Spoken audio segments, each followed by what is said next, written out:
آپ نے سنا ہوگا حضور نے سورہ رحمان کے بارے میں فرمایا ہے، سورۃ الرحمن عروس القرآن.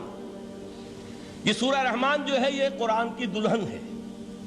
جیسے دلہن کو آپ خوشنما لباس پہناتے ہیں، آراستہ پیراستہ اس کو گہنے اور اس کو زیور پہناتے ہیں، تو جس طریقے سے سجاتے ہیں آپ دلہن کو، اللہ تعالیٰ نے ایک سورت قرآن مجید میں یہ ایسی رکھی ہے سورہ رحمان کہ اسے خوب سجایا ہے. اس میں الفاظ کا در و بست، اس کا اپنا ایک ڈیوائن میوزک ہے.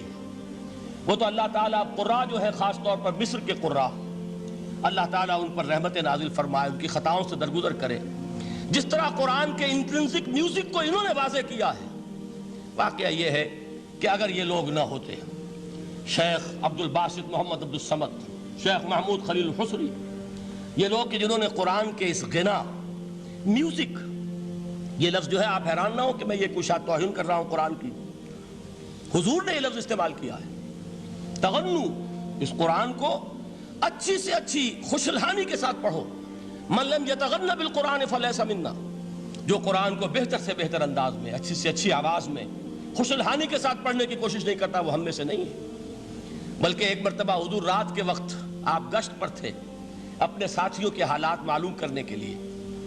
حضرت ابو موسیٰ اشعری رضی اللہ تعالیٰ عنہ ایک صحابی ہیں، ان کے گھر کے پاس سے گزر ہوا. وہ رات کو تہجد پڑھ رہے تھے، کھڑے ہوئے کیف کے عالم میں قرآن تلاوت کر رہے ہیں.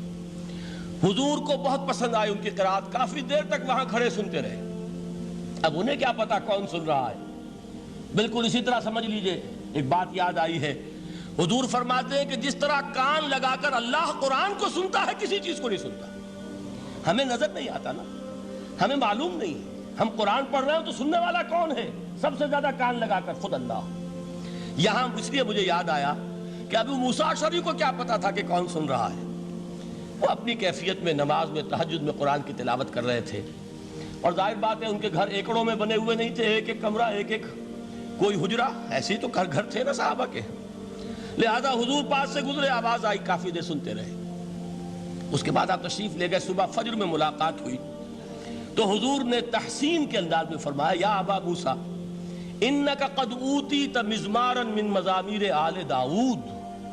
اے ابو موسیٰ، تمہیں تو آل داؤد کے سازوں میں سے ایک ساز اللہ نے عطا فرما دیا ہے. جس طرح حضرت داؤد، لہن داؤدی مشہور ہے کہ جب وہ پچھلے پہر رات کو حمد کے ترانے الاپتے تھے، قرآن میں ہے کہ پرندے شامل ہو جاتے تھے ساتھ، اور پہاڑ وجد میں آتے تھے، پہاڑ بھی ان کے ساتھ شریک ہوتے تھے.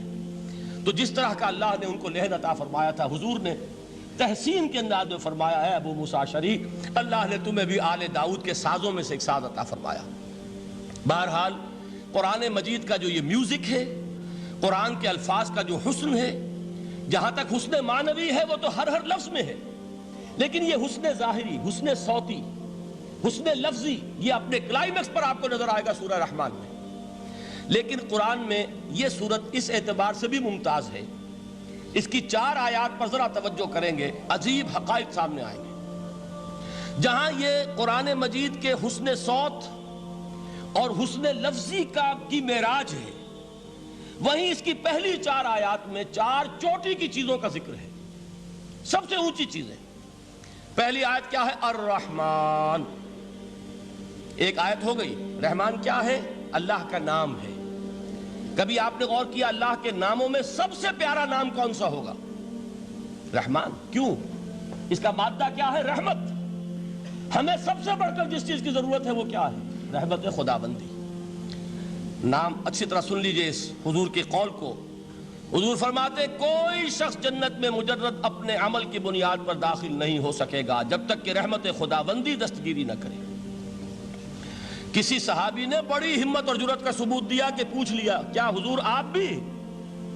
جب آپ نے فرمایا کوئی شخص داخل نہیں ہو سکتا جنت میں محض اپنے عمل کی بنیاد پر جب تک کہ رحمت خداوندی جو ہے وہ دستگیری نہ فرمائے. پوچھا گیا کیا آپ بھی؟ آپ نے فرمایا ہاں میں بھی. آپ انداز کیجئے کہ اگر محمد الرسول اللہ بھی رحمت خداوندی کے ضرورت مند ہوں تو تاب دیگراں چے رسد، ہماری تو سب سے بڑی ضرورت رحمت خداوندی ہے. اب یہ رحمت جو ہے قرآن مجید میں اللہ تعالیٰ کی یہ شان 2 الفاظ کے ذریعے سے آتی ہے، رحیم اور رحمان. اور کوئی مادہ نہیں ہے جس سے 2 نام بنتے ہوں اللہ کے. لیکن یہ مادہ ہے واحد رحمت کا کہ جس سے رحمان بھی ہے رحیم بھی ہے۔ رحیم صفت مشبہ ہے، رحمت دائم ہو جائے گی، مستقل ہوگی تو رحیم کہیں گے۔ اور رحمان، اس میں رحمت کی ہے وہ شان ہے کہ جیسے ٹھاٹھے مارتا ہوا سمندر ہو، ہیجان کی کیفیت، طوفانی کیفیت، رحمت خداوندی کا طوفانی جوش، وہ ہے رحمان۔ آپ تو رہتے اس علاقے میں ہیں، آپ کو معلوم ہے عرب اگر بھوکا مرا جا رہا ہو تو کیا کہے گا؟ انا جوعان۔ پیاسا مرا جا رہا ہو انا عطشان۔ بہت غضبناک ہوگا غضبان، غضبان آصفہ قرآن میں آیا ہے، بہت غضبناک۔ رحمان جس کی رحمت جو ہے جوش میں ہے، ٹھاٹھے مارتے ہوئے سمندر کے مانند۔ تو یہ اللہ تعالیٰ کے ناموں میں سب سے پیارا نام۔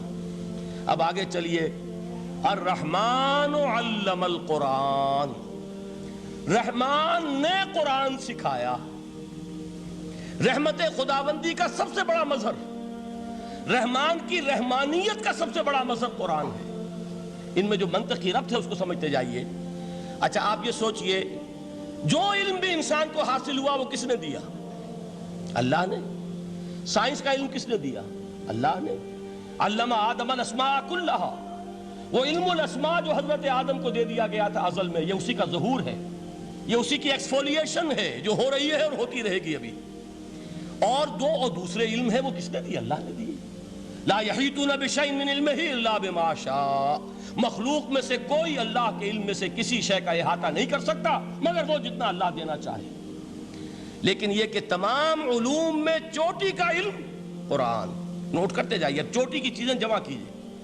اللہ کے ناموں میں چوٹی کا نام رحمان، اللہ نے جو کچھ انسان کو سکھایا اس میں چوٹی کا علم قرآن۔ خلق الانسان، انسان کو پیدا فرمایا۔ سوال یہ کہ حیوانات کو کس نے پیدا فرمایا؟ آسمان کس نے پیدا کیے؟ زمین کس نے پیدا کی؟ فرشتے کس نے پیدا کیے؟ کیا مطلب خلق الانسان؟ اس کی تمام مخلوقات میں اس کا کلائمیکس، اس کی تخلیق کی معراج، اس کے تخلیق کا نقطہ عروج انسان ہے۔ یہ ہے کہ جو مسجود ملائک بنا ہے۔ وَلَقَدْ كَرَّمْنَا بَنِي آدَمَ وَحَمَلْنَاهُمْ فِي الْبَرِّ وَالْبَحْرِ وَرَزَقْنَاهُمْ مِنَ الطَّيِّبَاتِ وَفَضَّلْنَاهُمْ عَلَى كَثِيرٍ مِّمَّنْ خَلَقْنَا تَفْضِيلًا۔ تو تخلیق میں سب سے اونچی تخلیق انسان کی، علموں میں سب سے اونچا علم قرآن کا، اللہ کے ناموں میں سب سے اونچا نام رحمان۔